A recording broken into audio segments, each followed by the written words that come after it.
بسم اللہ الرحمن الرحیم۔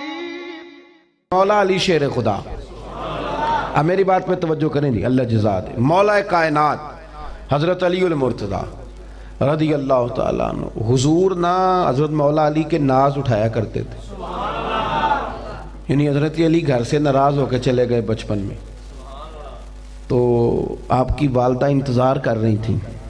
یہاں ایک روایت میں ہے کہ سیدہ فاطمہ شادی ہو چکی تھی، وہ انتظار کر رہی ہیں کہ حضور آئیں گے تو کہیں گے کہ علی ناراض ہو گئے، منا کے لائیے۔ تو یعنی نبی پاک خود تشریف لے گئے، حضرت مولا علی شیر خدا خانہ کعبہ کے پاس زمین پر لیٹے ہوئے تھے، ناراض ہیں، تو فرمایا قم یا ابا تراب، اٹھو مٹی والے، یعنی سارے کپڑوں کو مٹی لگ گئی۔ حضرت مولا علی سے کو پوچھتا تھا نام کیا، تو فرماتے تھے وہی نام ہے جو مدینے والے نے رکھ دیا ہے، ابو تراب کنیت انہوں نے پسند کر لی۔ حضور ناز اٹھاتے، حضور بار بار فرماتے جس کا میں مولا اس کے علی بھی۔ حضور نے فرمایا کہ یہ میرا دنیا میں بھی بھائی ہے، میرا آخرت میں بھی بھائی ہے۔ رسول کریم صلی اللہ تعالیٰ علیہ وسلم نے مولا علی شیر خدا کرم اللہ تعالیٰ وجہ الکریم کے بارے میں ارشاد فرمایا کہ یہ میرے لیے اسی طرح ہے جس طرح حضرت موسیٰ علیہ السلام کے لیے جناب ہارون علیہ السلام تھے۔ بڑی باتیں حضور نے ان کے لیے کی، ایک نہیں کی۔ فضائل میں شاید سب سے زیادہ حدیثیں مولا علی کے لیے آئی ہوں، لیکن حضرت علی نے ایک دفعہ بھی نہیں کہا کہ جیسے میں کہوں حضور ویسے ہی کر لیتے ہیں۔ آپ میری بات کو سمجھیں، بزرگ مثالیں دیتے ہیں، میں نہیں دیتا، وہ دیتے ہیں، تو کسی بزرگ کا نام لے کے تو کوئی مثال دے لینی چاہیے نا۔ آپ ناراض تو نہیں؟ اللہ آپ کو ہاں نا تھوڑا تھوڑا مسکرا ہی دیں تاکہ مجھے پتہ چلے کہ آپ محفل میں۔ پیر وارث شاہ صاحب کا ایک فکرہ ہے، میرا نہیں ان کا ہے، تو انہوں نے سمجھانے کے لیے مثال دیا ہے، ورنہ میں ان لوگوں کے نام اکثر نہیں لیتا۔ پیر صاحب کہتے ہیں کہ ہیر ہس بولے تھے وہ دی مہربانی، نہیں تے رانجے تے لاڈ ہی لڈاونے نے۔ اگر وہ کبھی مسکرا دے تو یہ تو اس کی مہربانی ہے نا، یعنی اگر محبوب کبھی کرم فرمائے تو اس کی، اب اس کا مطلب یہ ہے کہ بندہ چوڑا ہو جائے، میری بڑی مانتے ہیں، یہ کیا کمال ہوا، یہ کوئی بات ہے؟ کئی سنگی آتے ہیں نا جی، تو سنگیوں کو لوگ تھوڑا سا خراب بھی کرتے ہیں۔ میرے ایک دوست ہیں، تو چونکہ ہمارا طریقت کا تھوڑا سلسلہ ہے تو ٹائم کچھ لینا تھا، انہوں نے مشکل ہو جاتی ہے میرے لیے بڑی بڑی، ایک ایک دن میں کئی جگہ، اور اب تو سفر نے بیمار کر دیا، تو آئے کہنے لگے حضرت صاحب وہ ٹائم فلانی جگہ دے دیں۔ میں نے کہا یار یہ ڈائری ہے، بڑی مشکل ہے، وقت ہوتا تو ضرور حاضر کرتے۔ تو مجھے کہنے لگے کہ مینوں بندے کہنے تیرے پیر تیری اینی گل بھی نہیں مندے۔ میں کیا انہوں نے آکھی پیران نو منائی دی نہیں، پیران دی تے منی دی ہے، تینوں انہوں نے غلط مشورہ دیتا ہے۔ یہ کیا بات ہوئی کہ پیر صاحب میری ادھری بات بھی نہیں مانتے؟ پیران دوں یہ نا میں جو بات سمجھانے لگا اس پر آپ نے غور کرنا ہے۔ یعنی حضور نے کھل کے پیار کیا مولا علی سے، یعنی حد کر دی، فرمایا میں اسی کا مولا ہوں جس کے علی مولا ہے، ختم ہو گئی بات۔ لیکن حضرت علی کیا فرماتے ہیں، یہ آپ کو مشکات میں حدیث ملے گی اور آپ حیران ہو جائیں گے۔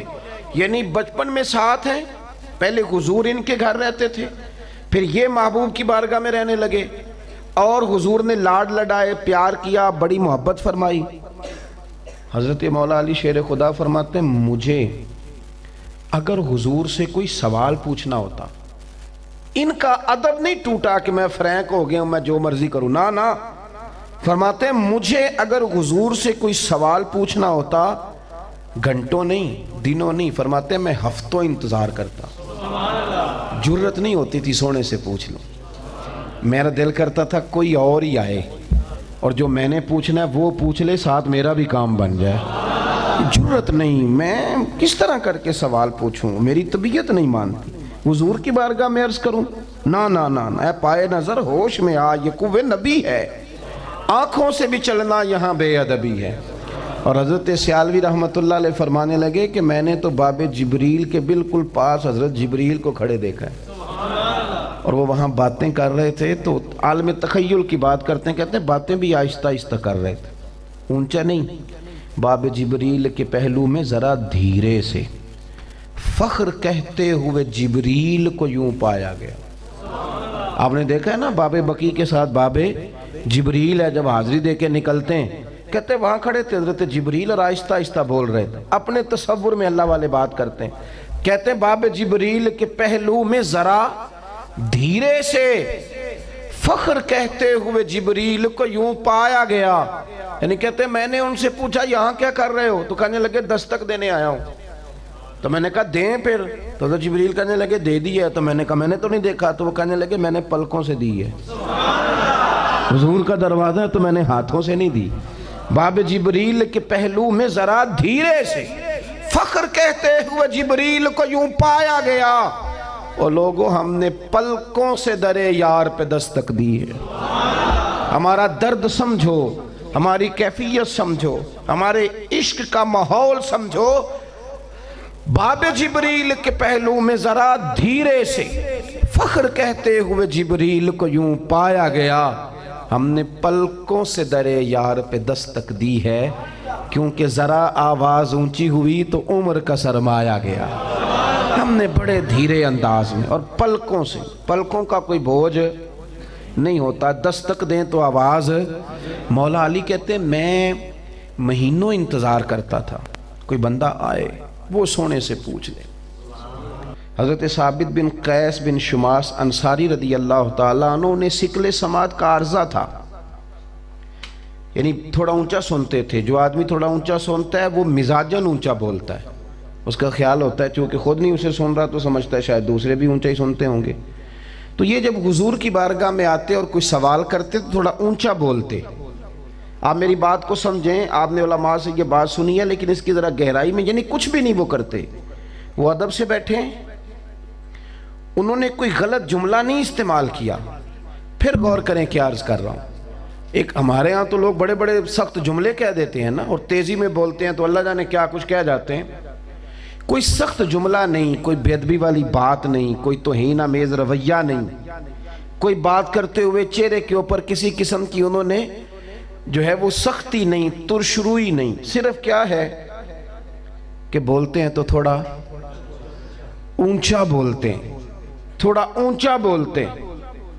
اللہ کریم نے فرمایا یا ایھا الذین آمنوا لا ترفعوا اصواتکم فوق صوت النبی، فرمایا تم نے اپنی آوازیں میرے نبی کی آواز سے اونچی نہیں کرنی۔ ولا تجہروا لہ بالقول کجہر بعضکم لبعض، اور تم نے حضور کے سامنے اس طرح چلا کے بات نہیں کرنی جس طرح آپس میں کرتے ہو۔ تو یا اللہ اگر ہو گئی تو سوال پیدا ہوتا ہے نا، مفہوم مخالف بھی لوگ مراد لیتے ہیں۔ اگر ہو گئی تو فرمایا ان تحبط اعمالکم، تمہارے سارے اعمال ضائع کر دیے جائیں گے۔ بات کو سمجھیں، سارے اعمال وانتم لا تشعرون، اور تمہیں پتہ بھی نہیں چلے گا۔ یعنی تم نے اگر ہر سال حج کیا ہے، زکاتیں دی ہیں، خیراتیں کی ہیں، حسن اخلاق موجود ہے، حقوق العباد کیے ہیں، یہ سارا کچھ ہے، لیکن اگر تم نے ادب نہیں نہ کیا تو سمجھ لیں کہ وہ جو اعمال کی حفاظت کرنے والا دروازہ تھا وہ تم نے کھول دیا ہے۔ تمہارے اعمال اب اس کے رستے نکل جائیں گے، ضائع ہو جائیں گے۔ اور اگر تم کر لو ادب، اگر تم کر لو ادب تو پھر معنی یہ ہے کہ تم نے اپنے اعمال بھی کیے ہیں اور تم نے ادب کر کے ان کے گرد باڑ لگا لیا، یہ محفوظ بھی ہو گئے ہیں۔